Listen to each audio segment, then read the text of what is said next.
They thought they could take my land, but they didn't know I had a secret that would bring their whole empire of petty tyranny crashing down around them. It wasn't a hidden camera capturing some dirty deal or a high-powered lawyer on speed dial. Not at first, anyway. It was something they had written themselves, something they had signed and sanctified. It was a single paragraph, a few innocuous lines of text buried on page 87 of their own rulebook, lost in a sea of regulations about lawn maintenance and holiday decorations. A paragraph they likely forgot existed, one they prayed no one would ever take the time to read. But I read it. I read every single word, and it was their undoing. My neighbor Karen's wild party didn't just bring cops to my street. It ended with the Homeowners Association trying to steal my land. They didn't just suggest it. They handed me a formal notice, a crisp piece of paper illegally declaring my private property a communal area. They actually, genuinely thought I'd roll over and accept it. They thought their petty title, the board, gave them the absolute power of kings. They viewed the bylaws not as a contract with the community, but as a weapon to be wielded against anyone who inconveniently got in their way. But they made one critical, catastrophic mistake, a miscalculation of such epic proportions that it would unravel their entire regime. They had no idea who they were dealing with, and they had no clue I was about to teach them a very public, very permanent lesson about what the words private property really mean. They assumed I was just another timid homeowner they could bully into submission with official-looking letterhead and empty legal threats. They were wrong. To understand the sheer, breathtaking audacity of what they tried to do, you first have to understand what they tried to take. I live in what I used to call a peaceful neighborhood. It's the kind of place you see in brochures, with perfectly manicured lawns, identical mailboxes, and kids riding bikes in wide, clean streets. I bought my house here for that exact reason. I'm a quiet person by nature. I work from home, I keep to myself, I pay my mortgage on time, I pay my HOA dues without a word, and I follow the rules. I don't host loud parties, I bring in my trash cans on schedule, and my lawn is always mowed. I'm the kind of neighbor you'd love to have. You'd barely even know I was there. My existence here was designed to be frictionless. My house was perfect, a standard 3-bedroom that fit my needs. But the real prize, the reason I signed on the dotted line, was the land. Unlike most of the cookie-cutter lots in the development, which had postage-stamp backyards looking directly into each other, my property backed onto a large, undeveloped plot. It wasn't just a big backyard. It was a distinct, legally separate parcel, a rectangular stretch of about half an acre that was mine and mine alone. It was written right into the deed, a clear, unambiguous line drawn by county surveyors decades before the first foundation of the subdivision was poured, decades before the HOA even existed. To me, that land was more than just grass and dirt. It was my sanctuary. It was my buffer from the rest of the world, a shield of green and quiet. I'm not a social butterfly. Large gatherings drain my energy. Having that open space, that private slice of nature where no one else had the right to be, was the single deciding factor when I bought the house. I had dreams for it, quiet, personal dreams. I pictured a sprawling garden with raised beds for tomatoes, peppers, and herbs. A small, natural-looking pond with a little waterfall feature, the gentle sound of which would drown out everything else. I envisioned a couple of fruit trees and a bench under a shady oak. It was my blank canvas of personal freedom. This land wasn't for parties or for show. It was for peace. It was where I went to decompress, to watch the deer wander through at dawn, to feel disconnected from the suburban hive. And I would soon learn that in the eyes of some people, your peace is an opportunity for their chaos. The first sign of trouble moved in next door about a year after I did. Her name was Karen. And I know the name has become a meme, a global caricature of a specific type of entitled, confrontational person. But this Karen, she was the source material. She was the original manuscript from which all other Karens were copied. At first, she seemed fine. A little loud, a bit too eager to talk your ear off at the mailbox about her dramatic personal life, but seemingly harmless. She was a renter, which in some tightly wound HOA communities is akin to a scarlet letter, a sign of transience and a lack of investment. But I didn't care. As long as she was a good neighbor and respected the general peace, it didn't matter to me if she owned or rented. The good neighbor phase lasted about 3 weeks. It ended abruptly. It started with the weekend barbecues. Loud music, loud laughter, bleeding late into the evening. I get it. People like to have friends over. I tolerated it, pulling my blinds and turning on a fan for white noise. Then the weekend barbecues started happening on Tuesdays and Thursdays. The music got louder, shifting from classic rock to thumping bass-heavy tracks that seemed to have only one beat. The guests became more numerous and less considerate. Cars began parking in front of hydrants, and I once found a stray red Solo cup on my front lawn. I tried the friendly, neighborly approach first. It's always the best starting point. I caught her getting her mail one afternoon. "Hey, Karen," I said, putting on my most non-confrontational, neighborly smile. "Your party was pretty lively last night. The music was a bit loud, though. My bedroom window is right on that side of the house, and it was tough to get to sleep." She gave me a dismissive wave of her hand, not even making complete eye contact. "Oh, you should have come over and joined us. We were having fun. You need to loosen up a bit. Live a little." It wasn't an apology. It was an accusation. I was the problem for not enjoying her noise. That was red flag number 1. The polite neighbor channel was a dead end. I realized I was dealing with someone whose entire worldview revolved around herself. I tried texting a couple of times after that, keeping it simple and polite. "Hey, could you turn the bass down a bit?" "It's after 11 p.m. The replies, when they came at all, were always the same. "It's the weekend!" Or just a single dismissive thumbs-up emoji that was never, ever followed by a drop in volume. The tension was building, a low hum of anxiety under the surface of my quiet life. I felt my peace, the very reason I bought this home, being eroded night by night. Sound waves were invading my sanctuary. But I still held back. I didn't want to be that guy, the one who calls in a complaint for every little thing. I work with people all day. I understand the importance of compromise. I kept telling myself it would get better, that she'd settle down. It wouldn't. It was about to get a whole lot worse. It was a Saturday in late summer, one of those warm, humid nights perfect for staying inside with the air conditioning. I knew it was coming. Karen had mentioned in passing that she was having a small get-together for a friend's birthday. I had a feeling her definition of small and mine were very, very different. I was right. By 8 p.m., my quiet residential street looked like the overflow parking lot for a major music festival. Cars I'd never seen before, from beat-up sedans to massive pickup trucks, were parked haphazardly up and down the curb, some of them half on the grass, others blocking driveways. The music wasn't just loud, it was a physical presence. The bass was vibrating through my floorboards. I could feel the kick drum in my teeth, a dull, repetitive thud that echoed in my chest cavity. I walked to my back window and looked out, and my heart sank. Karen's small, neat backyard was overflowing with people, a chaotic swarm of strangers, and they were starting to spill out. It was inevitable. Not just into her side yard, but across the invisible property line and onto my land, my sanctuary. At first, it was just a few people wandering over, drinks in hand, to find a quieter spot to talk on their phones. Annoying, but manageable. But then, like a slow-motion invasion, more followed. A group of guys who looked like they were in a college fraternity started an impromptu frisbee game, their shouts cutting through the music. A stray, drunken throw sent the disc sailing into the side of my house with a loud, sickening thud. That's when my tolerance snapped. The wall of my house had been breached. I flung open my back door and marched across my lawn, my bare feet sinking into the soft grass where strangers were now trampling, dropping cigarette butts and plastic cups. I found Karen in the middle of a laughing crowd, a drink in her hand, looking like the queen of her chaotic court. "Karen!" I had to shout to be heard over the deafening music. She turned, a broad, unfocused smile on her face. She looked right through me for a second before recognition dawned. "Hey, neighbor!" Finally decided to join the party. "I told you you needed to loosen up." "This has to stop," I said, my voice tight with fury I was barely containing. "Your guests are on my property. They're leaving trash. Someone just threw a frisbee at my house. This is out of control." Her smile faded into a petulant scowl.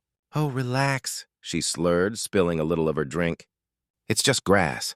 We're just having a good time. Don't be such a buzzkill." A buzzkill? I shot back, my voice rising. This is my home, my private property, and you're letting dozens of strangers treat it like a public park. I want them off my land, now. Before she could even respond with another insult, I saw it. Over her shoulder, illuminated by the light from her kitchen, was the final straw. Two guys were walking onto the far side of my pristine half-acre, carrying a foldable, paint-stained beer pong table. They were laughing as they set it down, planning to set up a drinking game right on the very spot I had imagined my future garden. That was it, the absolute end. I'd given her a chance. I'd been polite. I'd been patient. I'd been firm. She'd met every single attempt with disrespect and contempt. I pulled out my phone, turned my back to her mid-sentence, and walked back to my house. The time for discussion was over.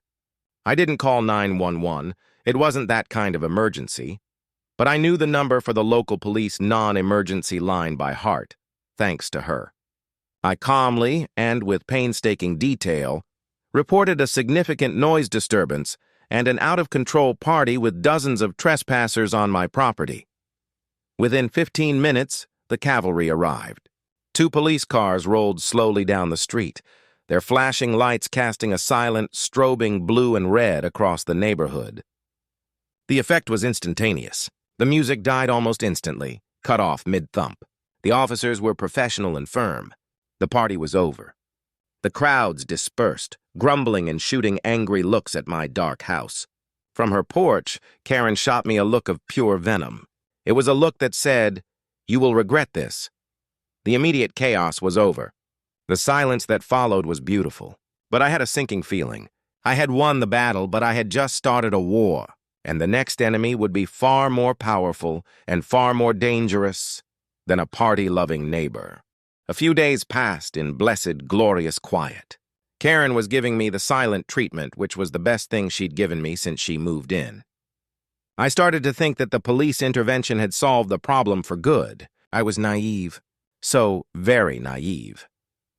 On Thursday afternoon, I checked my mail and found a crisp, white envelope with the HOA's logo embossed in the corner.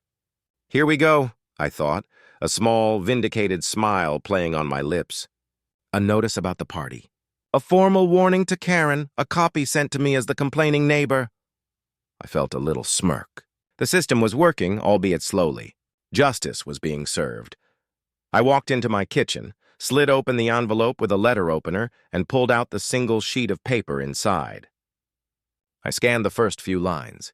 It was a formal notice from the HOA Board of Directors.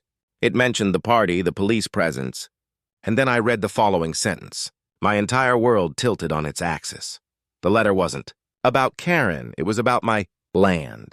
It stated that due to the recent public nuisance incident and the uncontrolled congregation of non-residents on the disputed strip of land behind property located at my address, the board had convened an emergency meeting to address the issue. My blood ran cold. Disputed? There was no dispute. It was my land, period. The word hung in the air, sinister and loaded.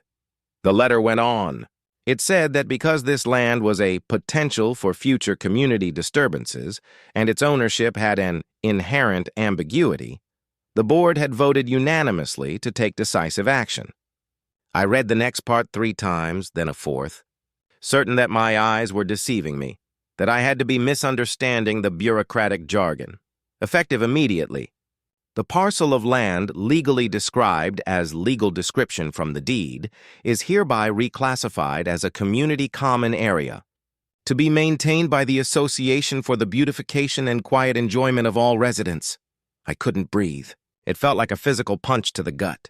Reclassified, voted, an emergency meeting I was never informed of, let alone invited to. They were claiming, on official letterhead, that they had the power to take my land, my sanctuary, my future garden, my buffer from the world. They were declaring it a public park because my neighbor was a menace and her guests trespassed. It was wild. It was Kafkaesque. My initial disbelief quickly curdled into pure, unadulterated rage. This wasn't a fine for tall grass. This wasn't a notice about leaving a trash can out too long. This was a land grab. This was theft, cloaked in the bureaucratic language of an organization I paid hundreds of dollars a year to, an organization whose entire stated purpose was to protect my property values, not to seize my actual property. On what planet could an HOA board vote to take a piece of deeded private land from a homeowner? They had gone from being a minor annoyance in my life to a tyrannical force, an enemy. As I stood there in my sunlit kitchen, holding that weaponized piece of paper, I knew this was not going to stand. They had started a war, and I was damn well going to finish it. My hands were shaking, a mixture of adrenaline and fury, as I found the number for the HOA president, a man named Mr. Henderson. He was a retired corporate executive of some kind who carried himself with an air of unearned, pompous authority at the annual meetings. He answered on the second ring, his voice smooth and deeply condescending. "Henderson speaking." "Mr. Henderson," I started, trying my best to keep my voice even and measured. "This is my name at my address. I just received a letter from the board, and I have to assume there's been a monumental clerical mistake." "Ah, yes, Mr. My name," he said, and I could already hear the smugness dripping from his tone. "The reclassification. I assure you there is no mistake. The board has made its decision. It's for the best. My deed says that land is mine," I stated, the attempt at calmness beginning to fail. "My county tax records say that the land is mine. You, the HOA board, have absolutely zero legal authority to reclassify my private property. It's not possible." I could almost hear him smiling on the other end of the line. "Our legal counsel has reviewed the matter thoroughly," he said, dropping the classic line meant to intimidate me into silence. "The CC&Rs give the board broad authority to maintain the aesthetic standards and safety of the community. We can't have police calls every weekend because of parties on unmanaged land. It's for the good of the community as a whole." The sheer, unmitigated arrogance was breathtaking. He was framing the theft of my land as a noble act of civic duty. He was literally punishing me for my neighbor's actions, yet acting as if he were doing me a favor. The party was at Karen's house. Her guests trespassed. "She is the problem, not my land," I argued, my voice rising despite my best efforts. "This is an illegal land grab, pure and simple, and you know it." "The decision is final," he said coolly, his voice hardening. "The HOA will now be handling the landscaping for that parcel to ensure it remains a pleasant-looking asset for everyone. It will look very nice." And with that, he hung up on me. I was left standing in the silence of my kitchen, the dial tone buzzing in my ear. They were serious. They truly honestly believed they could do this. Then things got worse. The threat became a reality. A week later, on a Saturday morning, I was drinking coffee and looking out my back window, trying to enjoy the quiet. That's when I saw them, two men in bright green greenscape landscaping shirts, the HOA's official contractors, and they were on my property, one carrying a bundle of wooden stakes and the other a heavy mallet. I flung open my back door, the coffee sloshing in my mug. "What do you think you're doing?" I demanded, my voice carrying across the lawn. One of them, a young guy who looked barely out of his teens, seemed startled. He held up a work order. "HOA sent us. We're supposed to mark the boundaries of the new community access area and prepare a quote for regular maintenance. They were literally driving stakes into my land, marking the territory that the HOA was trying to steal. My heart was pounding, a drumbeat of fury. "This is private property," I said, my voice dangerously low and steady. "The HOA has no authority here. That work order is illegitimate. You are trespassing. Get off my land, right now." The man looked at his partner, utterly confused. They were doing a job. Okay, man, no problem," he said, quickly gathering up the stakes he'd already hammered into the earth. They packed up their gear and left, looking over their shoulders like they didn't know what just happened. I stood there, watching them go, my heart pounding in my chest. This was real. They weren't just sending letters anymore. They were sending people. That's when I knew I had to fight back, not just with angry phone calls, but with strategy. Henderson had made a powerful enemy. He didn't realize it yet. That afternoon, the white-hot rage solidified into cold, clear purpose. They thought I'd be intimidated by their official letter, their vague talk of legal counsel, and their trespassing landscapers. They were counting on my ignorance and my unwillingness to cause a fuss. That was going to be their downfall. I wasn't going to get a lawyer, not yet. That was a costly, slow-moving option. First, I was going to become an expert. I was going to beat them with their own rules. My dining room table became a war room. I got organized. The first thing I did was pull out the thick, dusty accordion file of documents from my house closing. Most people shove this stuff in a drawer and never look at it again. That day, it became my arsenal. First, the grant deed. I spread it out and read through the dense legal language. Still, the critical part, the legal description of my property, was crystal clear. It was written in metes and bounds, a language of degrees and feet. I traced it on a satellite printout of my lot. There it was, in black and white, confirmed by the title company. The half-acre plot was part of my property. There was no ambiguity. There was no disputed strip. It was mine, checkpoint 1. Second, the county records. I went to the county assessor's online portal. I typed in my parcel number and up popped the official plat map for the entire subdivision, a digital blueprint of the whole neighborhood. I zoomed in on my lot. The lines on the county's official, legally binding map were identical to the lines on my deed. The county, the highest authority in the land, agreed with me. The HOA's entire premise of ambiguity was a provable, deliberate lie. Checkpoint 2. Third, the enemy's playbook. This was the most critical and tedious step. I visited the HOA's poorly designed, barely functional website and found the Governing Documents section. A 150-page PDF file titled Covenants, Conditions, and Restrictions, the CC&Rs, the HOA Bible. I downloaded it and, using my own ink and paper, printed the entire document. For the next 5 hours, I sat there with a pot of coffee, a set of highlighters, and a growing sense of grim determination. I read every single mind-numbing page. I read about fence heights, approved paint colors, rules for holiday decorations, and regulations on satellite dishes. I wasn't just looking for their rules. I was looking for the rules about their rules. How was power defined? How could it be checked? I was starting to lose hope, my eyes glazing over from the legalese. And then, on page 87, I found it. The paragraph Henderson prayed I would never see. A section titled Amendments and Reclassification of Property. My heart started hammering against my ribs. The section laid out in excruciating detail that altering the designation of any deeded private lot to a common area was not a simple decision for the board. It could not be done in a secret emergency meeting. It was considered such a fundamental change to the community's structure that it required a formal amendment to the CC&Rs themselves. And how do you amend the CC&Rs? I flipped the page, my hand trembling slightly. And there it was. The silver bullet. The kill shot. The line that would bring Henderson's little kingdom crashing down.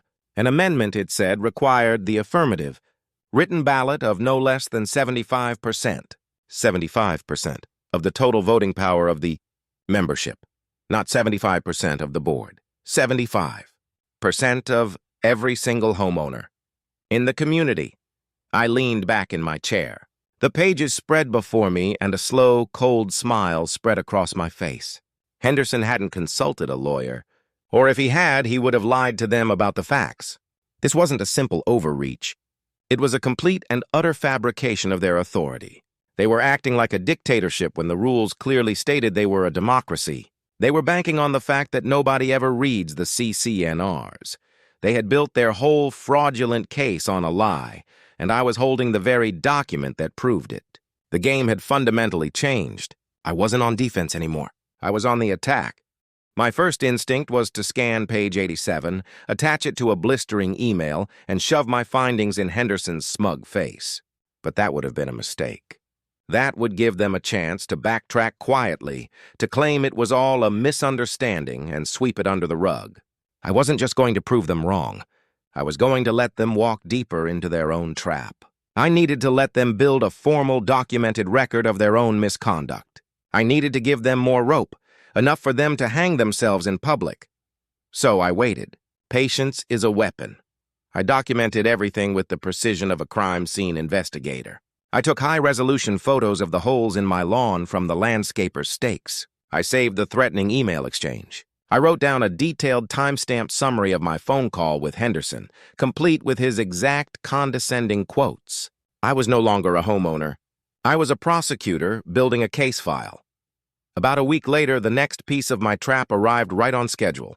Another crisp, white envelope from the HOA, this one looking even more formal and intimidating than the last, official notice of property reclassification and warning of non-compliance.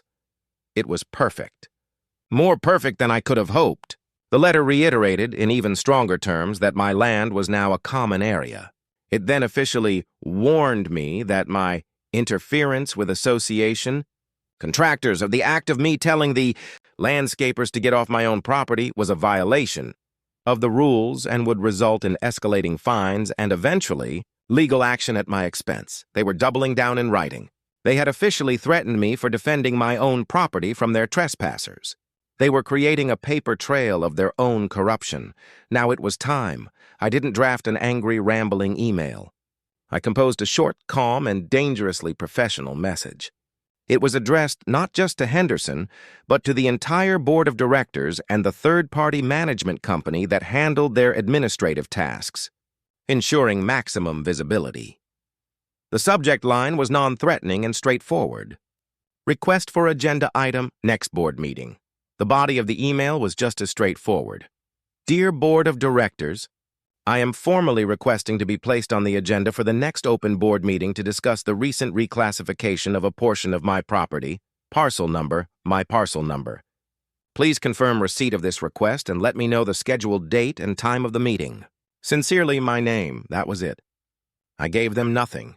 Let them think I was coming to beg, to plead my case before their mighty tribunal. Let Henderson imagine he was about to deliver the final crushing blow in a public forum, making an example of me. His arrogance was now my greatest asset. I hit send and waited for the invitation to my own victory party. The meeting was held in the community clubhouse, a sterile, soulless room with beige walls, fluorescent lighting, and rows of uncomfortable folding chairs. About 20 other homeowners were there, most looking bored, likely there to argue about a fine they'd received. The 5 board members sat at a long table at the front, looking self-important and officious. Henderson was in the center, the king on his throne. He saw me walk in and gave me a curt, dismissive nod before turning back to his papers. Perfect. My item was, of course, placed last on the agenda. I sat through an hour of mind-numbingly tedious debate about the acceptable shade of beige for painting one's shutters and a heated argument about pet waste stations. Finally, Henderson, with a dramatic sigh, looked at his papers and announced, "Last item on the agenda, a discussion with Mr. My Name regarding the recent common area beautification project adjacent to his property." He couldn't even bring himself to say what it really was. He was framing it as a positive development. I walked to the simple wooden podium at the front of the room, my neatly organized stack of documents in hand. The room was quiet. I started calmly, my voice even. "Good evening, everyone. My name is My Name, and I live at my address. I'm here tonight to discuss the board's recent decision to, and I am quoting from your official notice, reclassify my private, deeded property as a community common area." Henderson leaned into his microphone, his expression one of weary patience. "Sir, as we've already discussed privately, this matter has been thoroughly reviewed and decided. The board is acting in the best interests of the community to prevent future nuisances like the one that required police intervention." I let him finish, then gave a slight, almost imperceptible nod. "I appreciate your concern for the community's well-being, Mr. Henderson, I truly do. However, in your haste to act, it appears the board has made a significant, and I mean legally significant, procedural error. An error that not only violates my rights as a property owner, but shockingly, violates the very governing documents you are all sworn to uphold." A low murmur went through the small audience. A few people who had been looking at their phones now looked up, their interest piqued. "First," I said, my voice gaining strength, I held up my official grant deed, the copy from my closing. "This is my deed recorded with the county. It clearly and legally defines my property lines. The land you are attempting to seize is, according to this document, legally and indisputably mine." I placed it deliberately on the podium and held up the next sheet. This, I continued, is the official plat map from the county recorder's office, which I accessed online. It confirms those exact lines. As you can all see, there is no ambiguity. The county, the state, and the title company all say, "This land is mine." Henderson's face was tightening, his smug mask beginning to crack. "Our CCNRs," he started, his voice a low growl, "give us broad authority to—" "I'm so glad you brought up the CCNRs."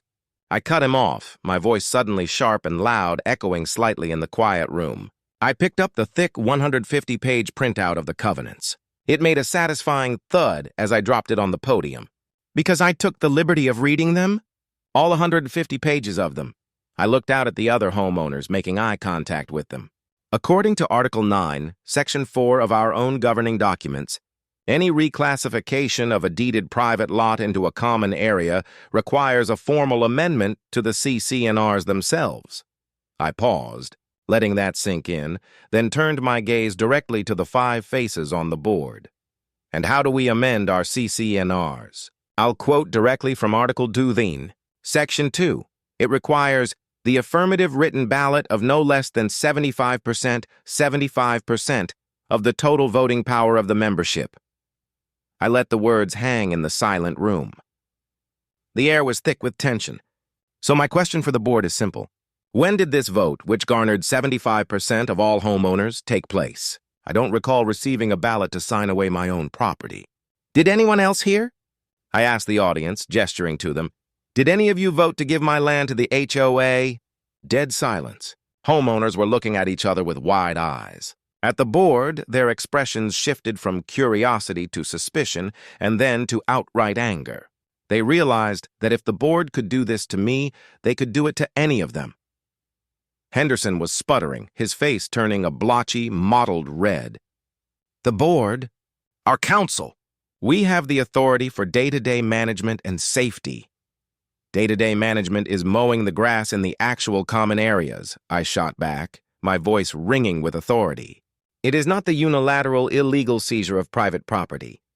What you have done, Mr. Henderson, is not just against the rules. It's potential tortious interference with property rights. You admitted to it in your letters. You sent agents to trespass on my land, and you did it all under a completely pretense of authority. I leaned forward, my eyes locked on his. Your legal counsel either doesn't exist, is grossly incompetent, or you are lying to this entire community about ever consulting them. So, Mr. Henderson, which one is it? The other board members were shrinking in their chairs, avoiding my gaze, looking anywhere but at me or the audience. The whole facade had crumbled in less than 5 minutes. Finally, another homeowner, a woman from down the street, stood up. "Wait a second," she said, her voice trembling with indignation. "So you're saying you just decided to take his land? Without a vote? Can you do that to us?" The room erupted. The trap had sprung perfectly. The meeting completely fell apart into chaos. Henderson banged his gavel weakly, trying to adjourn, but homeowners were on their feet, shouting questions. "Whose property is next?" one man yelled. "What other rules have you been making up?" cried another. "We want to see the legal opinion." Over the din, I stepped back to the podium one last time. My voice was cold as steel, cutting through the noise. "I expect a full written rescission of this illegal reclassification delivered to my home within 48 hours.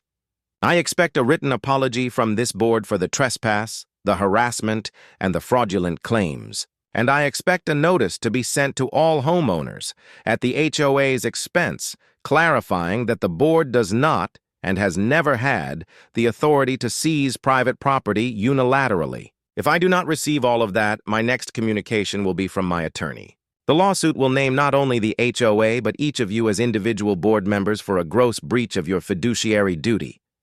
I looked at each one of them, from Henderson down the line. "Your homeowner's insurance policy, the one that protects you from liability, will not cover you for willful misconduct. You did this knowingly, and you did it in writing." I gathered my papers, gave a slight nod to the supportive faces in the audience, and walked out of the clubhouse without a backward glance, leaving them to the fire they had started. I didn't have to wait 48 hours. The letter was on my doorstep the next afternoon, slipped under my welcome mat. It was a masterpiece of groveling. It contained a complete and total rescission of their previous notices, a formal, multi-paragraph apology for the grievous misunderstanding, and a confirmation of the board's procedural error.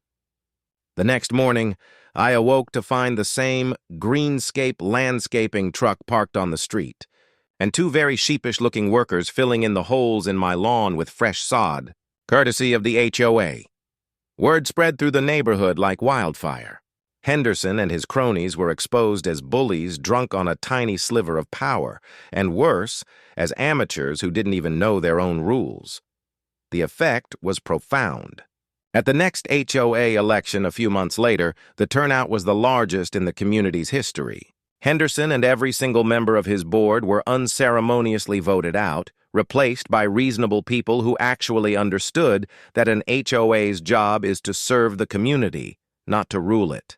And Karen? The new, sensible board began enforcing the existing noise and nuisance ordinances consistently and fairly. After receiving a few more legitimate, non-retaliatory fines for her late-night parties, a for rent sign appeared in her yard. Within 6 months, she was gone. The peace I'd moved here for finally returned, deeper and more appreciated than ever before. In the end, I reclaimed my land without ever setting foot in a courtroom. My sanctuary was safe. I didn't do it by yelling or hiring an expensive lawyer right away. Still, by being quiet, methodical, and by doing the one thing they never thought I would, I read. They were so confident in their perceived power, so sure that no one would ever check their work. They were counting on my fear and my ignorance. But the truth was there all along, hidden in plain sight in their own rule book. Their own words defeated them. The moral of the story is simple.